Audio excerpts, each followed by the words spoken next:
मेरा उद्देश्य है स्वयं तुम्हें तुम्हारे उद्देश्य के प्रति जागृत करना, ताकि तुम भविष्य में भारत के सम्राट बन सको। सम्राट चंद्रगुप्त, सम्राट चंद्रगुप्त, सम्राट चंद्रगुप्त, सम्राट चंद्रगुप्त। क्या?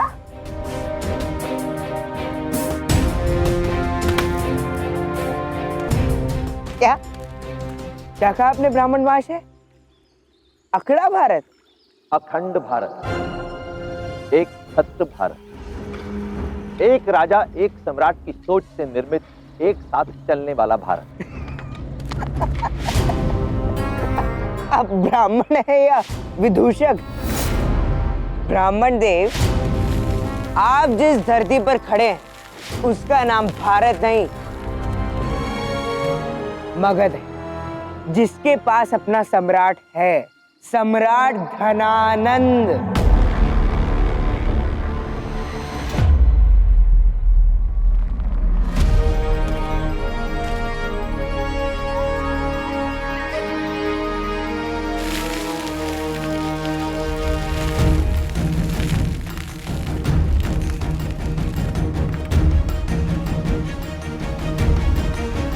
निस्संदेह मैं मगध में, परंतु मगध जिस विशाल भूखंड का एक भाग है उसका नाम भारत है, जहां धनानंद जैसे कई स्वार्थी, नृशंस और आत्ममुग्ध राजा शासन करते हैं। यह देश उस शरीर की भांति है जिसे आवश्यकता है एक मस्तिष्क की। इस देश को आवश्यकता है एक मार्गदर्शक की, जिसके लिए देश का हित ही सर्वोपरि हो, और वो मार्गदर्शक तुम हो चंद्रगुप्त। मुझे भारत के भावी सम्राट के गुण तुम में स्पष्ट दिखाई दे रहे हैं।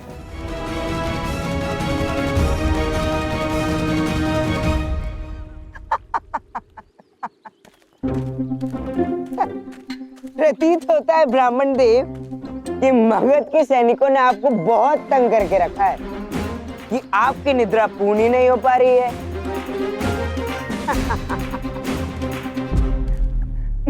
मुझे सम्राट बनाएंगे आप?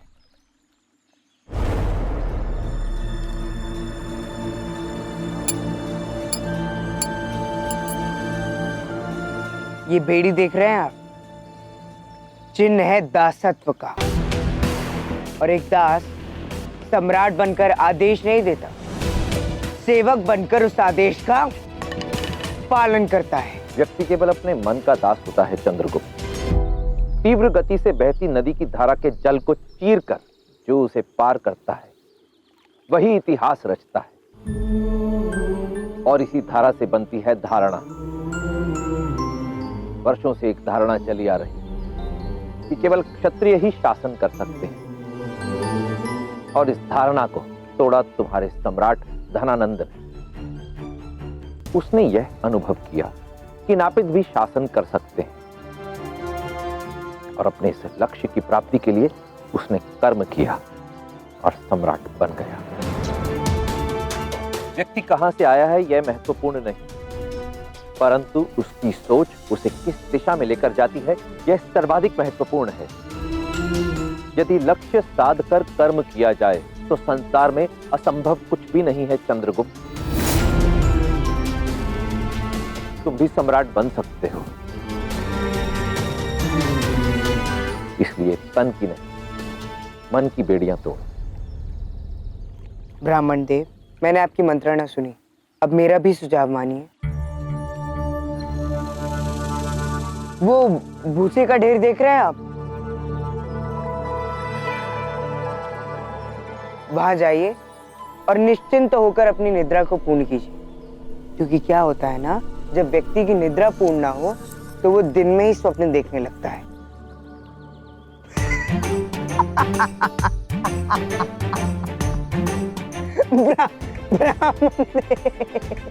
मुझे सम्राट बनाएंगे आप, अखंड भारत का निर्माण करेंगे आप।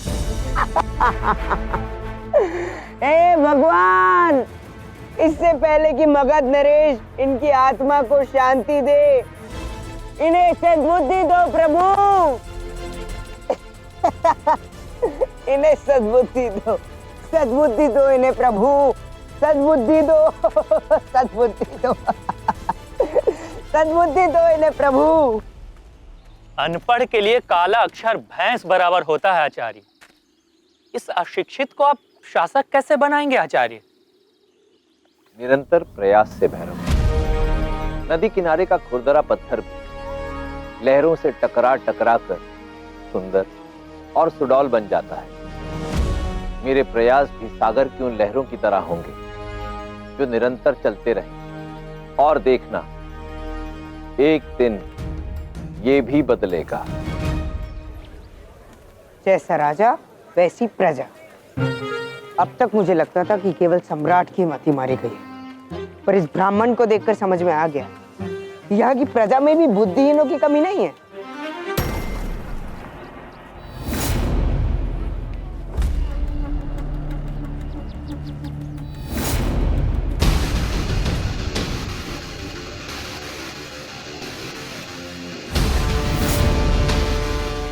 अरे आप इतनी तीव्र गति से क्यों चलते हैं? क्योंकि समय से अधिक बहुमूल्य कुछ नहीं होता। और जब प्रश्न राष्ट्र की सुरक्षा का हो चंद्रगुप्त, तो समय नष्ट करना अपराध है। मैं जानता हूं चंद्रगुप्त, मेरी कही हुई एक एक बात तुम्हें स्वप्न के समान प्रतीत होती है, परंतु स्मरण रहे, जो स्वप्न केवल एक व्यक्ति देखता है वो स्वप्न ही रह जाता है, परंतु जिस स्वप्न को दो लोग जीते हैं वो सृष्टि बन जाता है। और मैं इस सृष्टि को सिद्ध करके रहूंगा। मैं बनाऊंगा तुम्हें अखंड भारत का सम्राट।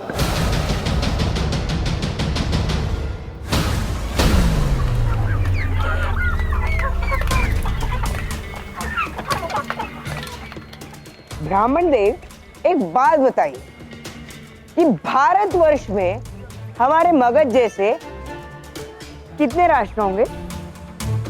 बहुत से। बहुत से। विचित्र बात, जिन्हें एक करना है उन राष्ट्रों की संख्या तक ज्ञात नहीं है। वाह! लगभग 400। 400?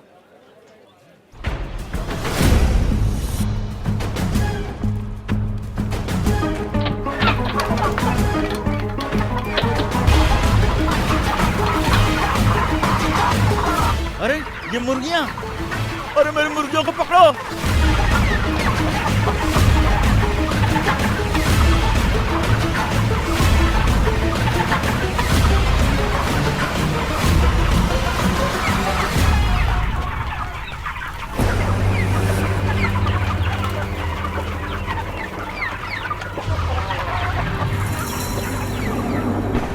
ये मुर्गियां देख रहे हैं आप? कोई दो मुर्गियां एक मार्ग पर नहीं चल रही, सबने अपना अपना मार्ग बना लिया है। जब 10 मुर्गियां एक पंक्ति में नहीं चल सकती, तो 400 राजा एक मार्ग पर एक साथ कैसे चलेंगे? 400 राजाओं को एक मार्ग पर चलाने की आवश्यकता भी नहीं है चंद्रगुप्त। भारतवर्ष को चाहिए एक राजा, एक ऐसा सम्राट जो इस विशाल भूखंड के सभी खंडित राज्यों को जोड़कर उनका नेतृत्व करे। और वो सम्राट तुम होगे चंद्रगुप्त।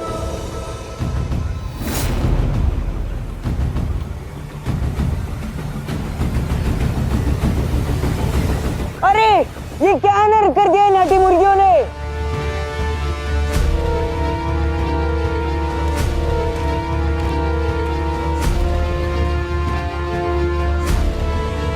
अठी तो तुम हो शिष्य।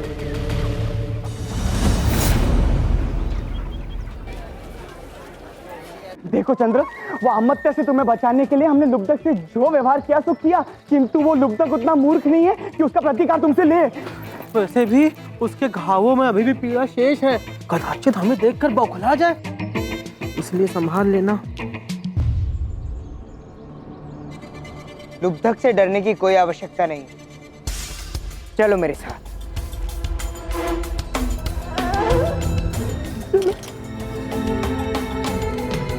अरे चंद्र, आओ बेटा आओ, मैं तुम्हारी ही प्रतीक्षा कर रहा था।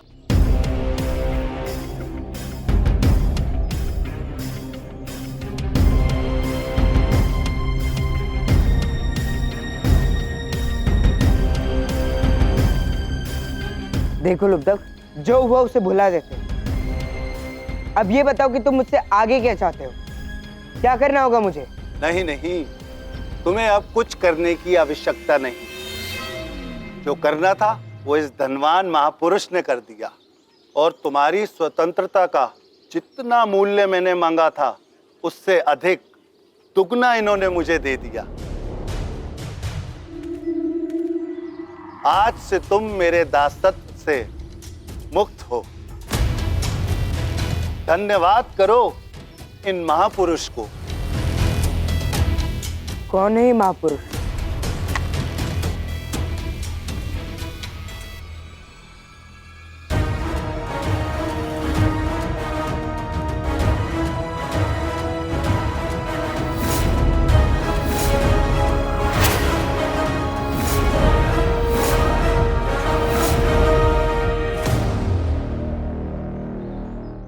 देखो लुब्धक, तुम इस व्यक्ति को नहीं जानते हो। इसकी मति उल्टी चलती है। देखो लुब्धक, तुमने जैसा कहा वैसा मैंने किया, तो फिर ये सौदा कैसा? रद्द कर दो इस सौदे को। तुम जो कहोगे वो मैं करूंगा।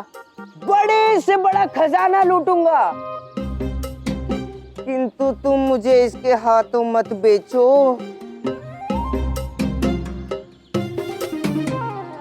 और वैसे भी मैं तो तुम्हारे कितना काम आता हूँ। सीधी बात सुनना चाहते थे ना तुम, तो सुनो। मैं ठहरा व्यापारी और धन ही मेरा धर्म है। धन देकर खरीदा था तुम्हें, धन लेकर बेच दिया।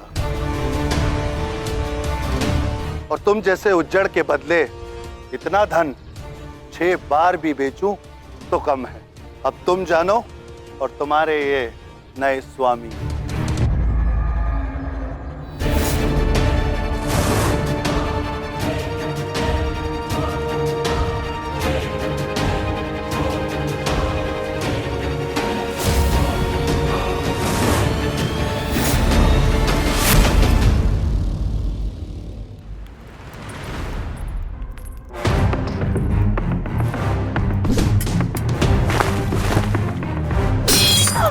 मैं जीत गया, तुम हार गई। उचित नहीं है ये, छल है। प्रेम और युद्ध में सब उचित होता है। शिप्रा, शिप्रा! दुर्धरा, इतनी क्रोधित क्यों हो तुम? क्योंकि शिकार करना है मुझे। अपने भाई सेनापति भद्रसाल से कहो शिप्रा कि अपने सैनिकों को आदेश दे। पिपलीवान के राजकुमार का झुका हुआ सर चाहिए हमें। उसे हमारे सामने प्रस्तुत किया जाए। मगध की राजकुमारी की अनुमति के बिना जाने के लिए वो हमसे क्षमा मांग सके। जाओ उसे लेकर। राजकुमारी, रक्त का प्रभाव कभी जाता नहीं। अंततः धनानंद की बहन जो हो। क्या कहा तुमने? उचित ही तो कह रही हूँ। मगध के सौभाग्य है कि तुम यहाँ की राजकुमारी हो। यदि सिंहासन पर बैठती तो न जाने क्या क्या करती। उस साधारण से दास के लिए राजसी क्रोध व्यर्थ कर रही हो। शब्द बोलने से पहले चुन लिया करो दासी। वो दास नहीं था, पिपलीवान का राजकुमार था। एक सच्चा राजकुमार। राजकुमार?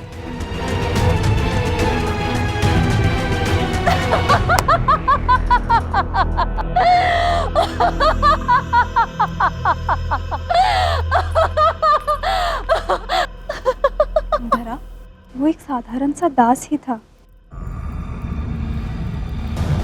जिसे हमारे महान सम्राट ने पुरस्कार के रूप में एक दिन का राजकुमार बनाकर राजसी सुख भोगने का अवसर प्रदान किया। सत्य बताओ, तुम राजकुमार हो या नहीं? बल हथियार में नहीं, व्यक्ति के हृदय में होता है।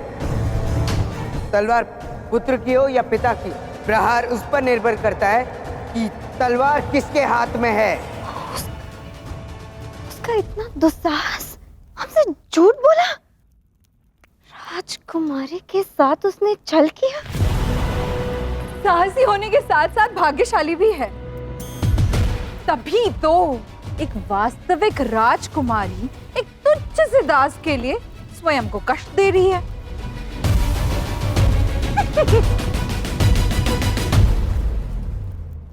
उसे तो मैं बाद में देख लूंगी। पहले तुम्हें तुम्हारे जाने दो इसे। अपने पुत्र को खोकर मानसिक संतुलन भी खो बैठी है ये। देख क्या रहे हो? ले जाओ इसे यहाँ से।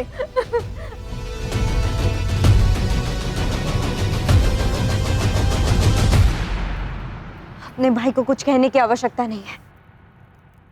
वो तुच्छ दास मेरी स्मृति में भी रहने के लायक नहीं है। इसलिए उस पर मगध का समय और सैनिक दोनों व्यर्थ करना उचित नहीं। मेरा प्रयास सफल रहा। अब मेरे चंद्र के पीछे मगध से कोई सैनिक नहीं जाएगा। कह रहे थे कि मन के दासत्व का अंत करो, किंतु मुझे ही दास बना लिया। बड़े विद्वान बनते हैं ना, फिर भी मगध की सबसे घृणित प्रथा दासत्व का ही साथ दिया आपने। और जब मैंने आपकी बात नहीं मानी तो धन के बल पर मुझे अधीन करने को आतुर हो गए। आपने मुझे खरीदा अवश्य, किंतु मैं बिका नहीं हूं। आपके वश में जो है कर लीजिए, किंतु मैं आपका दास नहीं। भैरव,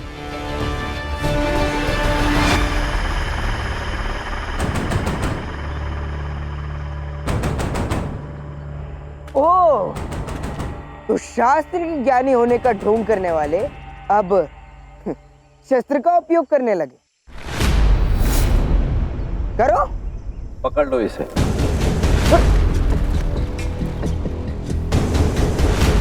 तुम लोगों की मति भ्रष्ट हो गई है क्या? क्या हो गया तुम्हें? दोस्त तो तुम लोग मेरे, छोड़ो मुझे। मेरे मित्रों को भी फुसला दिया, किंतु मुझ पर किसी का दबाव नहीं है। प्रहार करना चाहते हो ना, करो, किंतु मुझे सम्राट नहीं बनना है।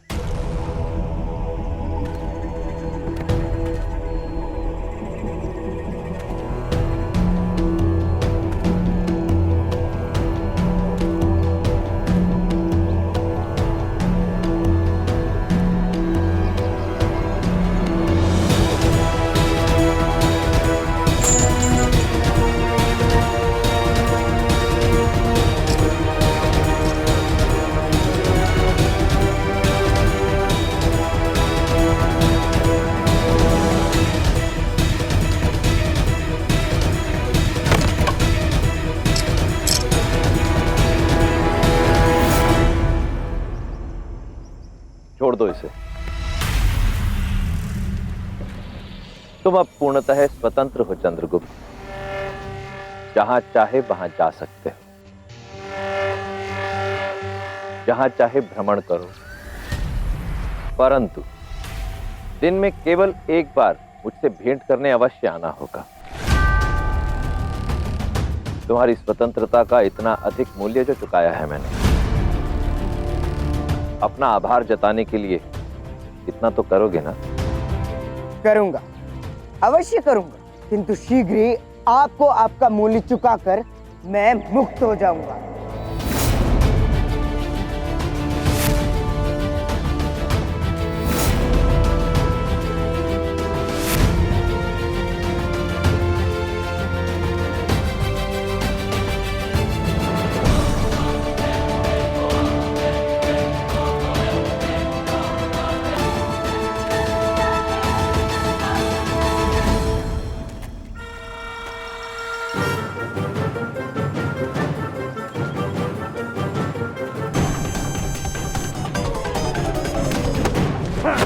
मोटे, उस ब्राह्मण के निर्देश का पालन क्यों किया तुम सबने? अरे तुम्हारे मित्र है ना, और वो ब्राह्मण तुम्हारे भले की सोच रहा है।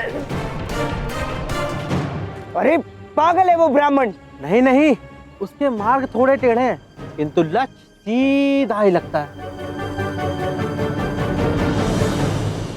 आचार्य, आपने उस युवक को खरीदने के लिए इतना बड़ा मूल्य चुकाया? युवक नहीं, भावी सम्राट कहो भैरव। ठीक है, पर उसे मुक्त करना था तो खरीदा क्यों? भावी सम्राट के प्रशिक्षण का क्या? प्रशिक्षण तो आरंभ हो चुका है भैरव, परंतु ना तो स्वयं चंद्रगुप्त और ना ही तुम्हें इसका आभास है। दासत्व से अंत ही चंद्रगुप्त के भावी सम्राट बनने की प्रथम सीढ़ी, जिसे आज उसने पार कर दिया।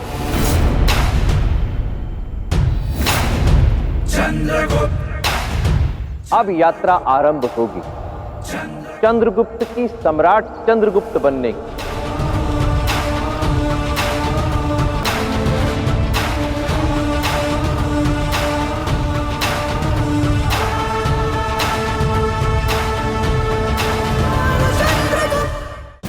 भ्रम को वास्तविकता समझकर उसने मगध की राजकुमारी दुर्धरा के साथ सबके सामने अभद्र व्यवहार किया। जाइए महामाते, वो जहाँ भी छिपा हो उसे लेकर आइए। जी मां महिम।